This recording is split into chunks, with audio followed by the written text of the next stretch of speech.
There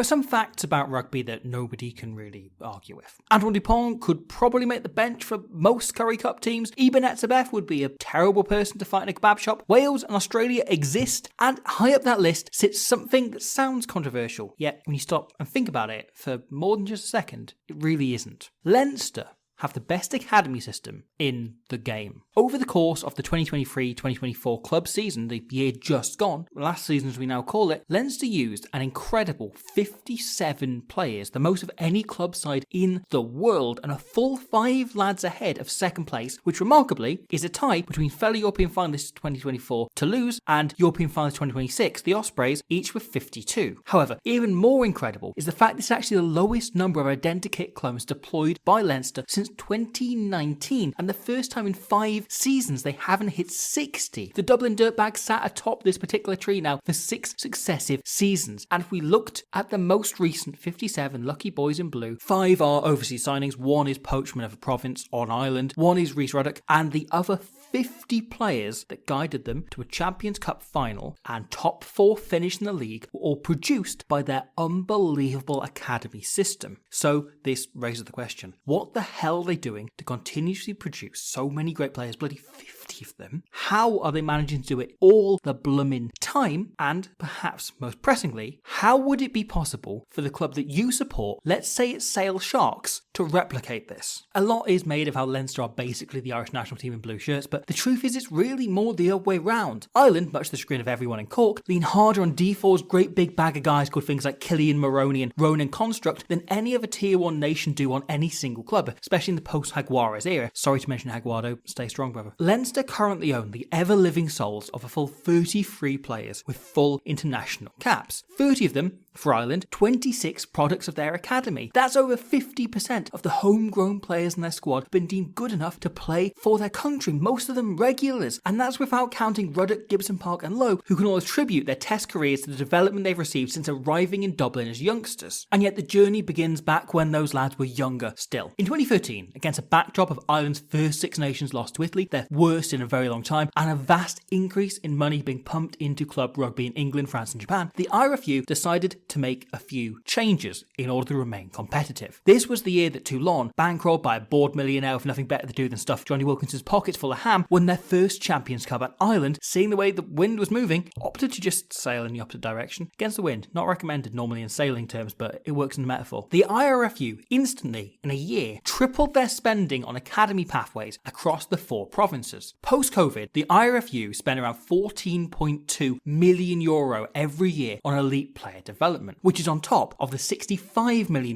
going to the provinces directly, who all pumped their own money into youth development on top of that from the allocated money. For context, right? Based on what's available to the public, the WU allocates around 3.4 million, the SRU around 4.6 million, RFU, who own no part of their top 5 clubs, around 8 million for their youth pathways. That's less combined than the IRFU on their own. However, as Mohammed Altry can tell you, money can only get you so far, though it can get back out of court once you get there. The real reason that Leinster produce more great players than any other club in the world is that they spend that money allocated to them, to their academy, smarter than anyone else. Of those 50 homegrown talents within the 2024 team, just 3 came through their club structure. Tyke Furlong, Kieran Frawley and Jamie Osborne, all identified for their exploits on Sunday mornings. The other 47, however, all came through the system's secret sauce, the thing that you as a Sale Sharks fan, which you definitely are, wouldn't be able to replicate.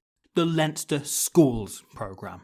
Dublin has a total of 34 fee-paying schools, plus another 8 throughout the rest of the province. To give you a little crumb of context, right, all of Wales has just 24, and the rest of Ireland put together has just 14. However, whilst virtually all of those 42 schools have a rugby team of some sort, there are 16 critical standouts, the schools that annually contest the incredibly prestigious Leinster Schools Cup. This competition was first played in 1887, just 11 years after Ireland's first ever international and 12 after Bill Beaumont's 100th birthday, but around 2002, the competition changed as it was earmarked as the vital cog in preparing players to play for Leinster in the now professional game. Where other clubs have one centralised academy, Leinster essentially used these schools as 16 individual academies, each of these schools receiving significant funding for their rugby teams from Leinster Rugby, from the IRFU, and from their own independent money-raising whatevers. I'm state-educated scum. The top 2 schools, St Michael's and Blackrock College, who contribute 18 and 9 of the 50 local boys respectively, both have reported annual rugby budgets of nearing 2 million, which is actually 1.9 million more than the Dragons' entire operating budget. This allows players to access professional level facilities from the age of 12 on a daily basis. That level of investment buys you facilities, yes, but above all else, it gets you an incredibly high quality standard of coaching. At least 5 previous head coaches and DORs from LSC teams over the last 15 years have ended up coaching at international level, and countless others plying their trade on national age grade pipelines or at the provinces. Where many clubs in England develop links to big schools and then leave them to their own devices, maybe sending a scout in every few games or a coach once a season, Leinster have fostered a much more active relationship. During his time at the province, Stuart Lancaster would conduct sessions with school groups most weeks, often starting at under 12s, with every other senior coach at the province doing similar at least a few times a season. Leinster currently employ 18 full-time academy-focused coaches, where most pro sides have at most 5 or 6. Even national head coach Andy Farrell has led at least 6 sessions at LSC schools this season. While other academies are running trials and tryouts right up to 18, at age 15, the best players from each school in the LSC system are selected and invited to join up with Leinster directly. The province gives them weekly check-ins, additional coaching, specialised personalised advice on how to gain muscle mass, speed, etc. Personalised plans drawn up by the people working regularly with Ireland's best rugby athletes, as well as allowing those players to mingle in amongst the squad, get to know people, learn the playbook, etc. These 16 schools, and particularly the 6 big teams, gives Leinster an easy concentration of talent from an early age, where other teams, like Sale Sharks, your favourite club in the world, would have to send coaches to dozens and dozens of local sides where future internationals are likely mixing with players who are only in it for a chuckabout or lads who intend to quit when they start uni. At Leinster, they have dozens of players at the same level, making tailoring sessions and keeping the best kids engaged so much easier. It allows for a huge base of players to work with, yet concentrated enough to send world-class specialists in, allowing coaches like Lancaster, Cullen and Robin McBride to come in and draw up session plans designed to develop players rather than having to worry about bloody Tony who makes 3 tackles a game and hasn't really remembered what the ball is yet. Nations like England, New Zealand, South Africa all have 1 or 2 standout schools like St Michael's and Blackrock that turn kids into full-time pros from the age of 12, but Leinster have the cleanest and clearest pathways for those schools and their players to develop and progress to pro rugby. There's almost no need for a scouting network or applications. The Leinster Schools Cup is a huge event, broadcast live, regularly drawing crowds similar to those of the URC themselves, preparing players to play in front of pressure crowds and in televised games. The best players from that year's tournament are rolled up into under-18s, under-19s and under-20s Leinster sides, from which the standouts then join the most unique step on the Leinster process. In 2022, Not Munster opened a brand new €1.5 million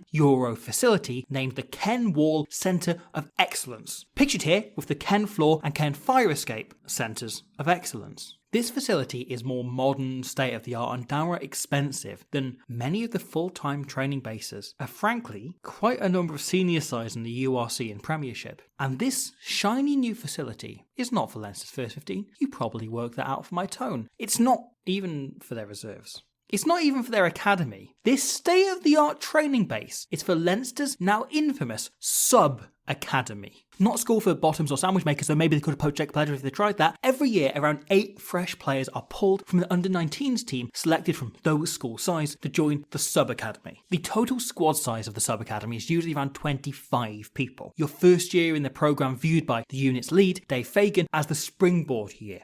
A preparation season. Every so often, a player such as Scott Penny or Jamie Osborne makes a senior debut while part of the sub-academy, but the usual process is to spend 2 years scrapping for the chance to step up whilst going and playing All-Ireland League or age grade pathway. Fagan describes the point of the sub-academy as weeding out players who don't have the mentality for pro rugby, more than anything physical or skills or even development based. Players are in 4 days a week, pushed hard on professional contracts and tested mentally. As Fagan put it, if all he sees is the the trophies and the 50,000 crowds in the Aviva, he won't make it. Their entire time in the sub-academy, they regularly train with the first team, players getting to know the wider squad and learn the entire senior playbook, meaning they're never overawed when they do make that jump up. In fact, reduced versions of Leinster men's playbook is shared with most schools in the region, allowing players to get used to the style of play, the identity they'll be adopting at senior level from an early age, as young as under 12s. That's why we see tries like this at URC and European Cup level regularly, because the players have been playing this way and trained to play specifically this way since the moment they learned to spin pass. A very small number of players like Gary Ringrose or Sam Prendergast do skip the sub-academy stage, but most have to battle through it in order to reach the next level. At any given time, Leinster has around 20 to 25 players signed to academy contracts, the next step up from sub-academy. At most clubs, an academy contract is your first taste of professionalism. Top coaches checking in on you, aware of your name now finally, personalised weight and diet programmes, access to the best facilities the club has to offer. That's what it is at Sale Sharks. It's your first 1 or 2 years of professionalism. Pro rugby with the learner wheel still on. For the vast majority of Leinster players, by the time they sign that academy spot, they're into their 8th year of professionalism. Most players will do 2 years in the sub-academy followed by 3 in the academy. Winger Rob Russell made his Leinster debut against Glasgow in 2020, yet wouldn't sign an academy contract until 2022, almost 2 years later, before a senior contract the following year at age 23 with 18 first team appearances to his name. However, this is all before you consider how good Leinster are at blooding and building players into senior seasoned